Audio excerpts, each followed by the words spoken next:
Maybe you noticed something different this week on MCrider. Yep, I own a Harley now.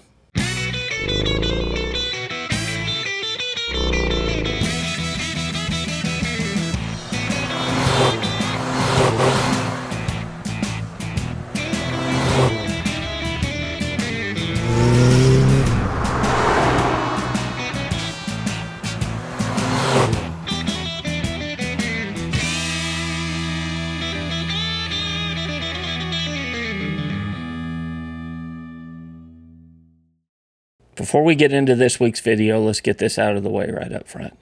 As much as I hated to, I sold my Triumph Bonneville, and it just barely kept the space in the garage warm before it got shoveled out the door.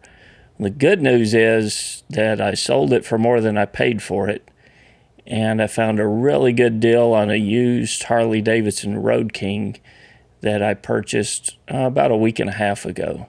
Road King and Harley really wasn't something that was in my future, but I kind of had a revelation of sorts that you guys have been on this journey with me the last few weeks, and that's what I want to talk to you guys about this week on MCrider.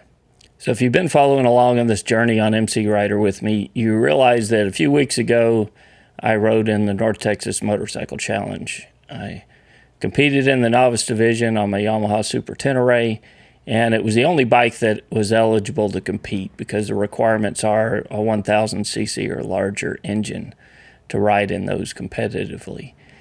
So the Bonneville wouldn't work. The Tenere works, but it's not really what the course was designed for. The courses are designed primarily for Harleys. So I kind of started looking around at Harley Road Kings, and I found this 2014 only had 400 miles on it, a little over 400 miles. Got a really good deal on it, so I sold the Bonneville and purchased the Road King. And my goal is to start competing more heavily in these skills competitions, like you see the police rodeos and things like that. And that's kind of led me to a revelation of where my riding skills are really weak. So this week I want to be honest with you about where I'm at as a rider, and in turn I hope that you can be honest with yourself on the things that you need to work on as a rider as well.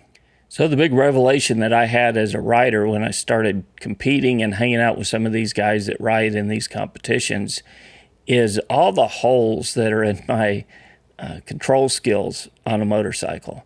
So if you want to find out where you're deficient in riding a motorcycle and your lack of control on a motorcycle, enter in one of these competitions or start practicing some of these techniques, and you'll learn real quickly where you've got holes in your control skills. And I'm starting to discover that myself, and those are things that I want to improve on, that I want to get better on. But as long as we're being honest here about my deficiencies as a rider, let's talk about your riding skills too. Because I've been teaching new and experienced riders in BRC classes, total control classes, BRC2 classes. I've attended several advanced classes with other experienced riders, and I know how deficient the general motorcycling public is in their riding skills. Because when I go to these classes or I teach these classes, I see people who have been riding for a lot of years still lack some basic control and maneuverability skills on a motorcycle. And it's because you won't pick those things up in seat time. It takes dedicated training time to pick up those techniques. In fact, watching licensed riders ride is part of the reason why MCrider was created. Because watching riders who have a lot of experience in riding a motorcycle try some of these exercises on a controlled course, I could see real quickly the deficiencies that exist in the motorcycling public. So I created MCrider as kind of a follow-up to training that you would receive in a classroom to give you reminders of what's taught in a BRC class, but also to go a little bit beyond that and hopefully inspire you guys to begin practicing some of these techniques on your own and giving you new exercises that you can practice on your own as well. So I'm addressing my deficiencies in riding a motorcycle by challenging myself in things like the North Texas Motorcycle Challenge and beginning to work on some of these techniques on my own, and hopefully real soon to start practicing more often with some of the guys that write in these skills competitions, because you can learn a lot from people who are better at something than you are. I also want you guys to take an honest look at your own writing skills, because there's a big misconception out there, and I've heard it a lot of times, that just get some seat time, just start writing on the street and you're going to get better. Well, there's a sense of truth to that, but there's also a big problem with that, because you're never challenging yourself beyond what you face on a normal ride. So if all you ever do is get on your motorcycle and ride out in the country to some restaurant, have dinner, and come back home, you're never going to challenge yourself, or you're rarely going to face situations that challenge you to use your skills beyond just riding back and forth to that restaurant. And then one day you're making that ride and the car pulls out in front of you and you need emergency braking, or you need a lot more control skills than what you've developed, and those skills aren't there, and you go down and you have an accident. So that's the value in this training, is it puts you in an uncomfortable position so that when you face those situations out on the street, you're in a position to deal with it. Because when things go south on a motorcycle, they go south very quickly. And if you've not developed the skills and practice outside of your daily riding routine, they're not going to be there when you need them out on the street. Now, I fully realize that some of you guys have absolutely no desire to ride in these skills competitions. I mean, honestly, all you ever want to do is riding back and forth to the restaurant, and there's nothing wrong with that. But you do need to have the skills beyond riding back and forth to that restaurant when that car does pull out in front of you and when you need it out on the street. That's the only way beyond luck that you're going to keep from having an accident. So this week we're just having a heart-to-heart. We're being honest with each other, and I've shared with you my deficiencies as a writer and what I'm doing, the steps that I'm taking to improve myself as a writer. But now I ask you that same question. What are you doing to improve your skills on a motorcycle? So the best place to start in improving your skills is finding a class. Go to Google and search for motorcycle class, followed by your city name or state name, and find something near you that you can take. Preferably, if you're an experienced rider, something that you can take on your own motorcycle. Most BRC classes or basic rider course classes, you're on the training motorcycle, which is a 250cc or smaller, and you really want something that you can take on your own motorcycle, because that's going to show you where your deficiencies are more rapidly than riding on a smaller motorcycle. Now, patrons of MCrider, or people who support the channel, have access to the field guide. The field guide is a website that you can pull up on your iPhone. You can go to any empty parking lot, and I've got exercises on there for emergency braking, cornering, control skills exercises that you can work on your own time. And we lay those out for you that you can work on any empty parking lot. And be honest with you, that's probably where I gained the most control skills on my own, was practicing on my own. I used to work for an airline, and I got an hour for lunch every day. And about 3 or 4 days a week on my lunch break, I'd run somewhere and get a quick 15-minute meal in me. And then I would ride to a MSF range that was nearby. And I'd spend 30, 40 minutes on that range 3 or 4 days a week, just working on the control exercises on my own motorcycle. And that short amount of practice, but on a daily or, 3 or 4 times a week, really helped improve my control skills. So it doesn't have to be a class, but you do need some kind of goal or specific exercises that you can work on.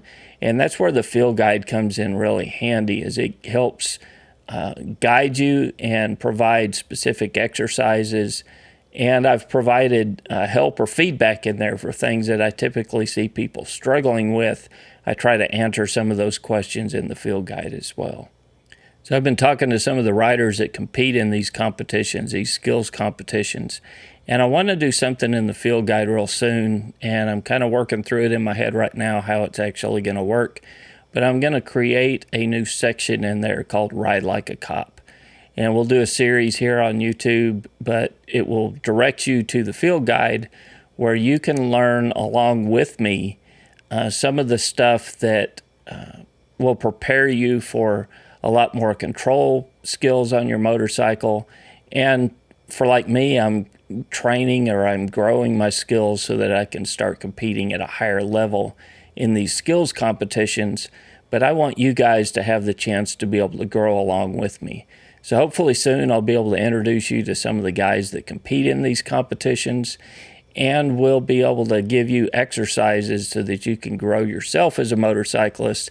Even if you have no intention or desire to ride in a skills competition, it'll be fun for you to go out and practice some of this stuff on your own.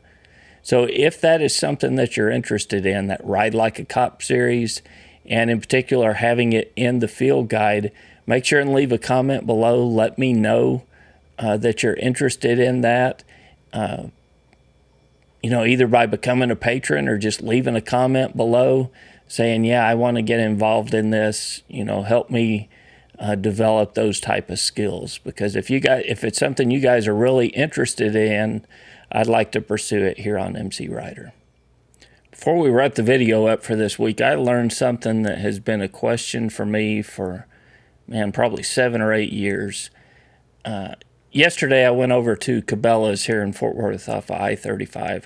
So if you're in the Dallas-Fort Worth area and you want to attend one of these police competitions, there's one this weekend at Cabela's on I-35 north of Fort Worth, and it runs Friday and Saturday. I'll be out there Friday helping officiate the competition, and maybe I'll be able to run by on Saturday as well.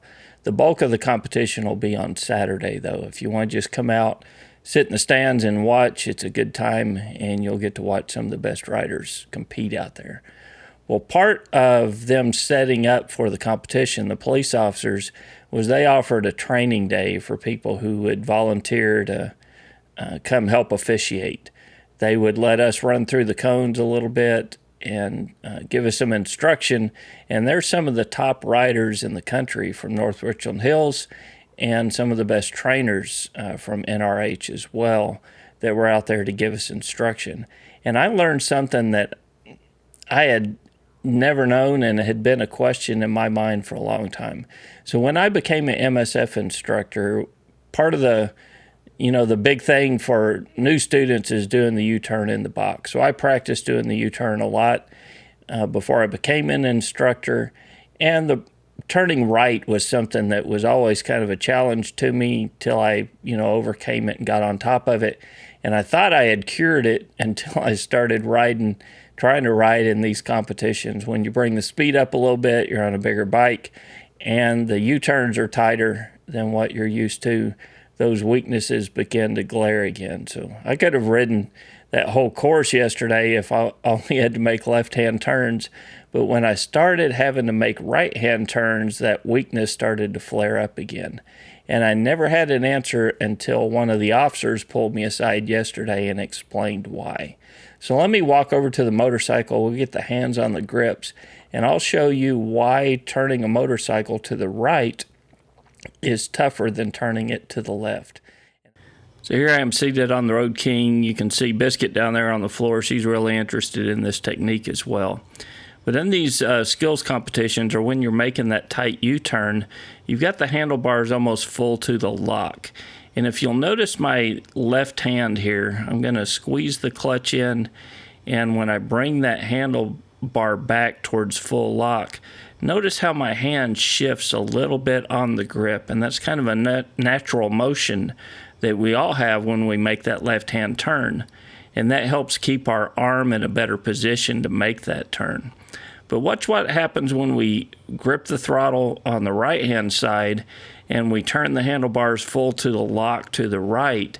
Because our hand stays on that throttle, your elbow kind of gets jammed up into your waist, and it makes it much harder and puts you in a much odder position in order to make that right-hand turn. So the solution for that is to have a little lighter grip or adjust your hand slightly outward on the throttle so that your hand can move just like it does on the left-hand side, and that's going to help make that right-hand transition or those right-hand U-turns a lot easier because your arm will be in a better position when you get to that full lock.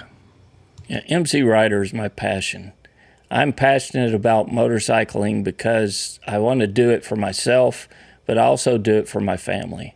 I'm married, I've got 2 young daughters, and every time I put a leg over a motorcycle, they are in my mind. And I'm wanting to ride correctly for them because I want to get back home for them every time I ride. And I'm passionate about MCrider for you guys. I want to see you grow as a motorcyclist. And I know a lot of you guys ride with your wives or your loved ones on the back of it, and you feel that sense of responsibility as well when you go out for a ride, that it's your desire to want to help protect them. And the way that you do that is increasing your skills on a motorcycle. I literally lose sleep at night sometimes trying to come up with new and inventive ways to help you gain more control over your motorcycle. It's my passion. It's something I love doing. And I want to thank all of you guys for all of the comments and the kind words that you say. In particular, I want to thank everybody that supports this channel through Patreon. It's because of you guys that I'm able to do this. And it's through your support I'm able to provide tools to you to help make you a better rider. So thank you guys for sticking with me, and thank you for supporting the channel. I'm looking forward to the things that come, and I'm looking forward to growing myself as a motorcyclist and hopefully taking you guys along with me on the way. So till next week, guys, this is Kevin with MCrider, and we'll see you on the road.